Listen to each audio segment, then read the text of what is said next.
Before we get started, though, something we got to tell you about. There is a new streaming service out there. It's not well, it's been around for a little while, but it is a darn good one. It's called Film Movement Plus, and it opens up a world of award-winning entertainment, including some of the best films from all across the globe. There's hundreds of titles really waiting for you to dig in and discover. And I mean, it's a wide array of sort of fantastic film from basically every corner of the planet. I mean, and this month they've added things like a fantastic humanistic drama called "Song Without a Name" from writer director Melina Leone.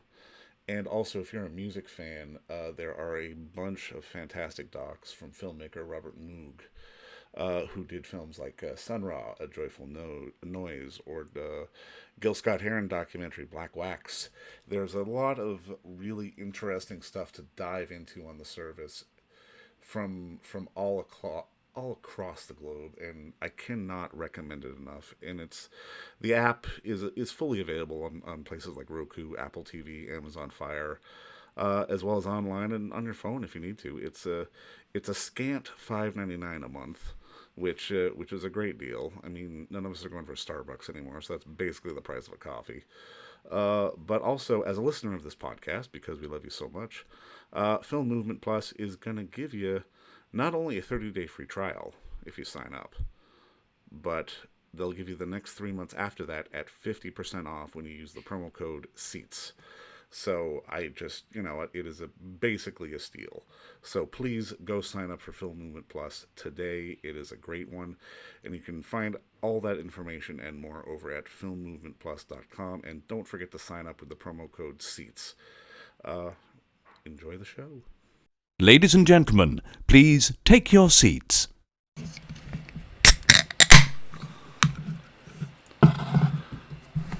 For those who know, that's just a magical sound, and if you're within the sound of my voice, that must mean you are in the seats with, once more, as always, my name is Dave Voigt, and I'm the host of this podcast, where we sit down with a wide-ranging variety of industry professionals and pick their brain about current projects, state of the industry, how they got started, and so very much more. And if you like how we do things, and you're listening right now, so I'm assuming that you do, you can find us over on, you can find our podcast, I should say, basically wherever you find your podcasts, over at Apple, Spotify, Amazon, Google. It's all good, and you can find every single one of our episodes archived over at our YouTube channel.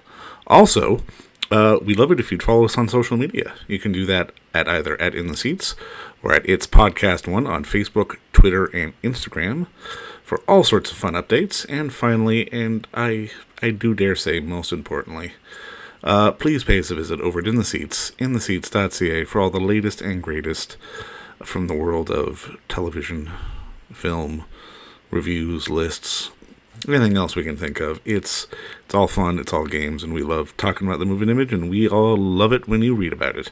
So please pay us a visit. On this one, well, we got one that's near and dear to my heart. It's a new film on VOD now. It's called Brewmance. Yes, Brewmance. On our little film podcast, we finally get to talk about beer. From writer-director Christo Brock. It's about sort of it's about the American craft beer movement, which sort of began with a lot of restless homebrewers searching for something genuine that tasted great, and it's evolved into sort of this redefinition of beer that's turned into a cultural phenomenon, not just in the States, but worldwide. And it narrows us down to two groups of homebrewers from Long Beach, California, who are trying to open their own breweries and bring their beers to the world.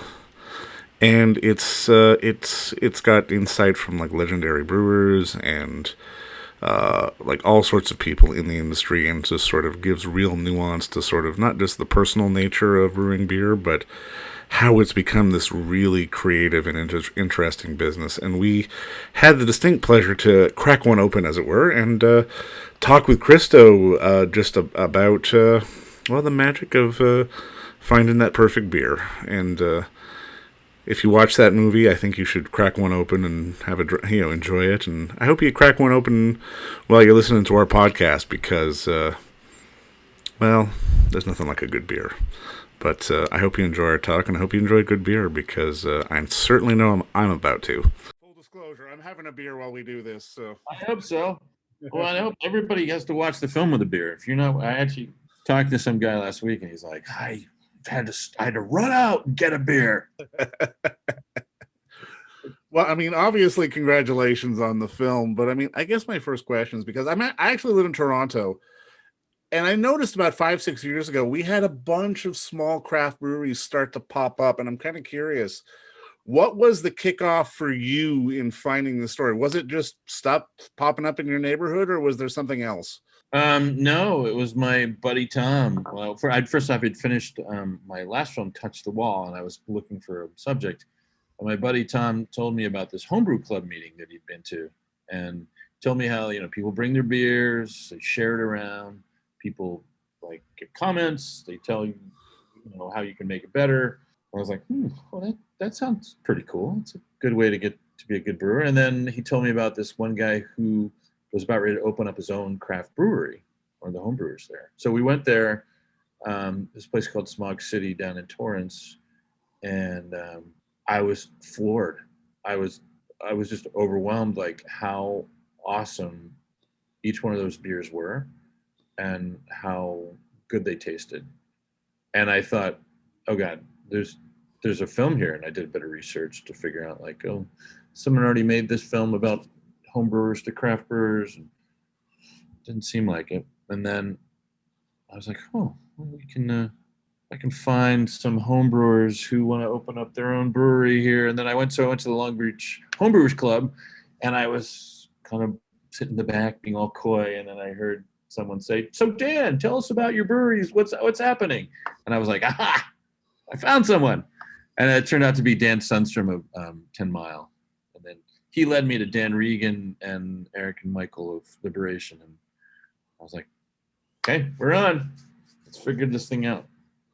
Now, I mean, this might be a simplistic question, but I mean, I love how the film does at least give us a history of the fact that, at least on the world stage, America didn't necessarily have the best reputation for beer. Do you think the homebrewing sort of phase and eventually the microbreweries and the craft breweries sort of sprung out of that? Yeah, a complete vacuum of taste in America. We were ridiculous. We were like this sort of offshoot of corporatized, industrialized fast food, right? Yeah. And it was kind of it's almost like we had to hit rock bottom before we could get our mojo on. Because you remember in the 70s, there was like fast food, there was crappy coffee, our wine wasn't so good, and the beer tasted like crap. And I think there was a sort of a bunch of parallel movements that happened at the same time, led by the food movements. And wine was just part of that. And I think, fast forward 50 years later, now Americans have developed a sort of a modicum of taste. So we go to Starbucks for our coffee, and it's a double latte with and we like our IPAs, and get our our wine, whatever, and we go to the farmers market for our food. And so I think I think that America has become more sophisticated in the last 50 years. And I think craft beer is a pretty good indicator of that. I was so struck. I mean, especially for like all of your subjects, it's very personal to them. Like, this is a very sort of personal journey to sort of make these beers and to make good beer. Like, when you were sort of meeting people and getting, talking to people and getting subjects and getting people to take part in the film, is there anything you were kind of struck by in just in terms of how their attitudes are towards making beer? Well, they were all really passionate. It was amazing. You talk to some of these big time guys like Jim Cook and Ken Grossman. These guys are billionaires. Yeah. They've made empires, but they still talk about beer with like this kind of unbridled passion. And it's true with all these people, and which I still find a little perplexing.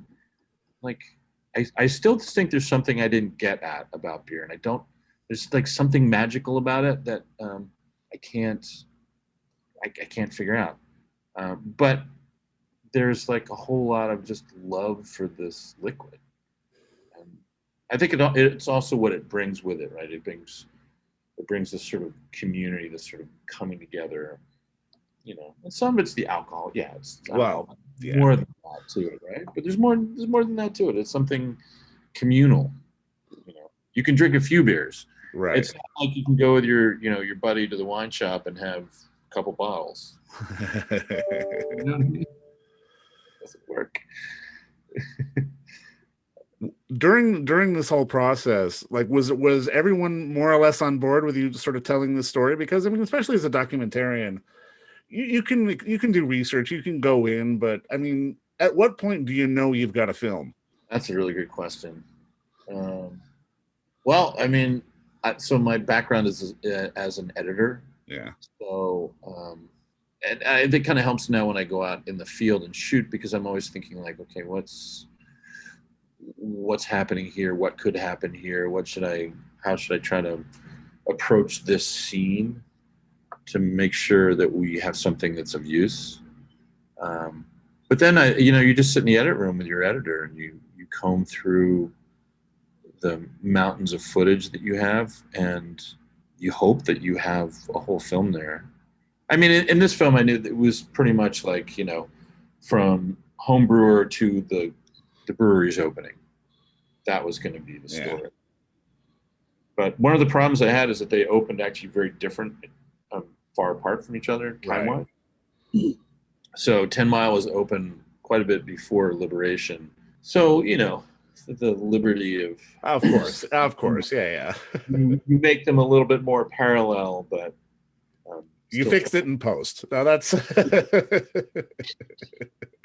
excuse me.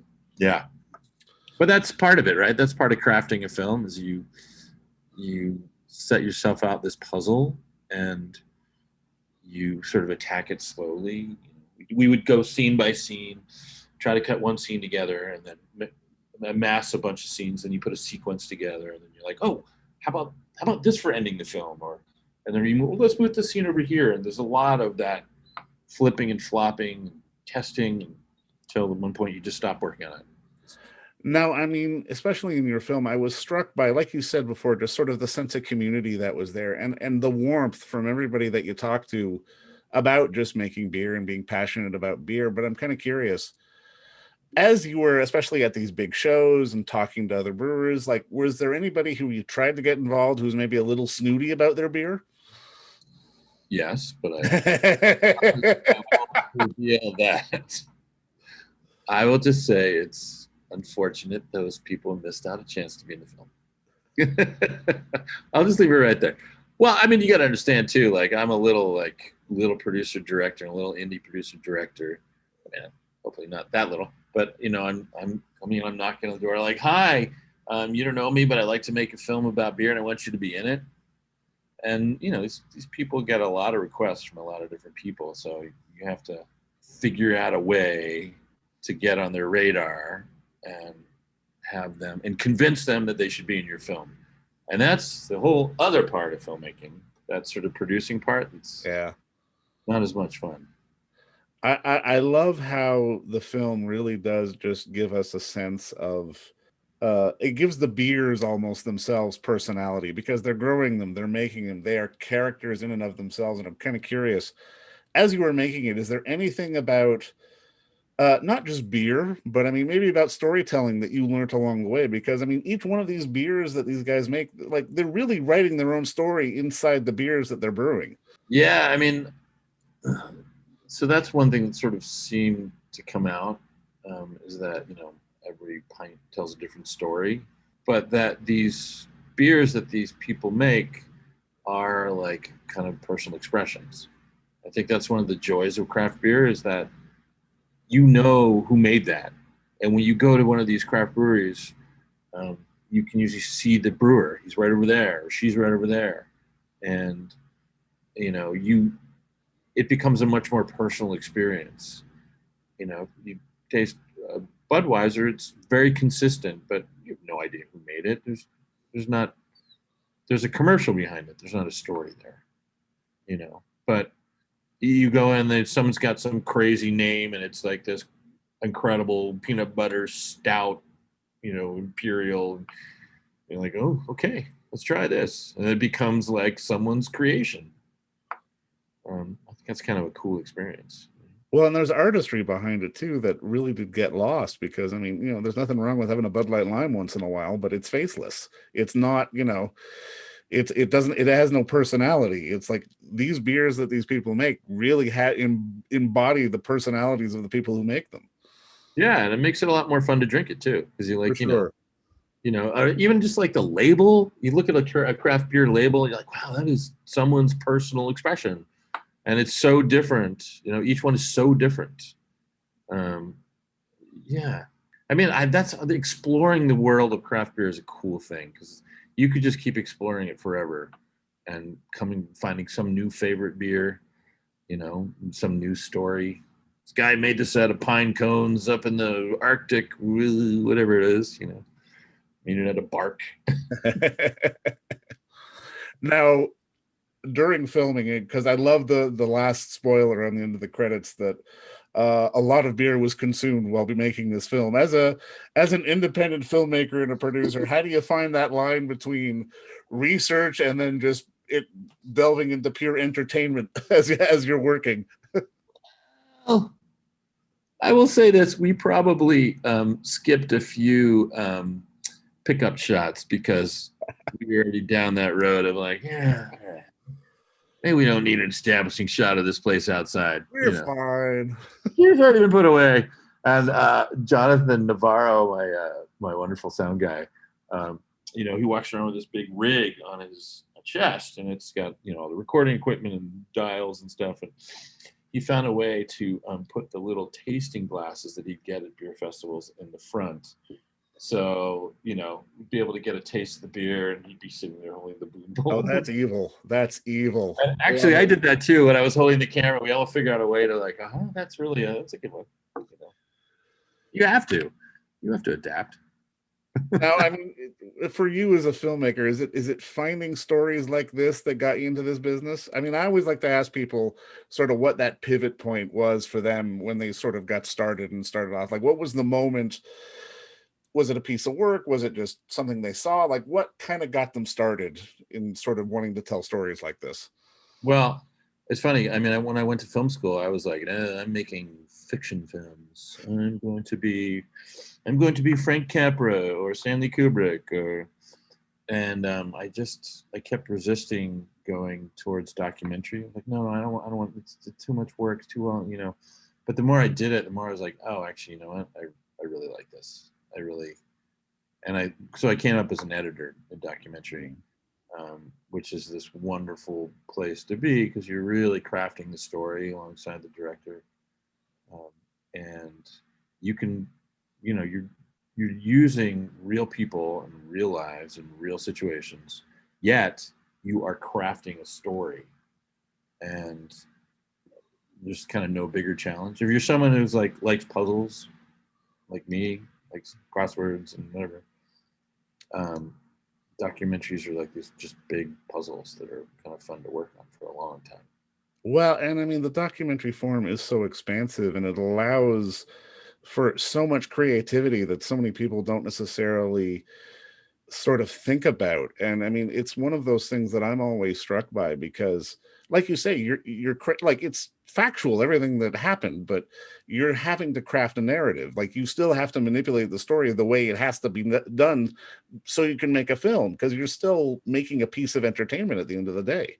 Yeah, and you have to be truthful about it too. You know, you can't distort someone's life or story or who they are. You know, so you have to sort of serve the truth, but you're still serving the story. Yeah, it's a delightful challenge.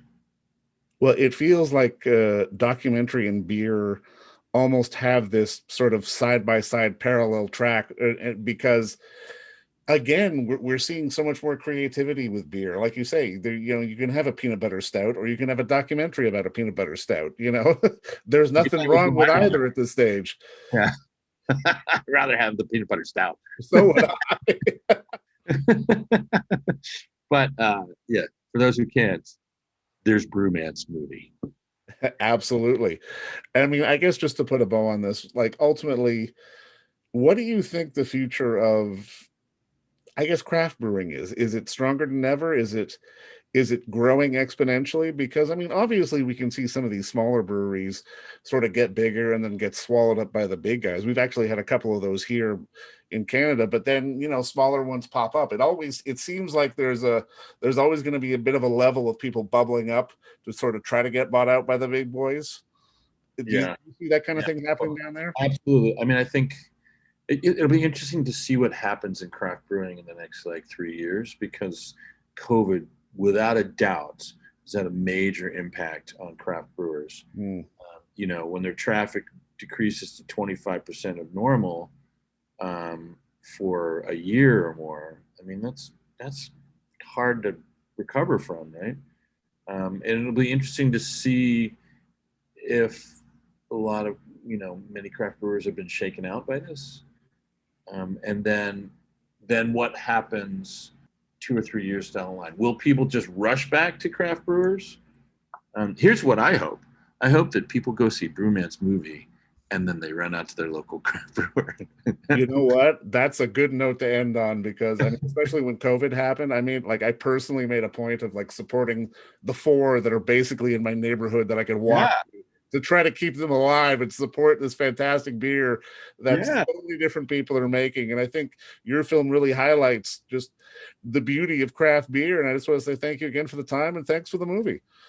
Thanks, David. I really enjoyed talking to you. Likewise, man. Cheers. I just got to say, so sorry, before we go, just it might be a little confusing, but right now you can buy or rent the movie. It's not available on Netflix or That's Hulu. correct. Yeah, it's VOD. Yeah. It's VOD. So if you're confused where to see the movie, you can always go to our website, brewmancemovie.com.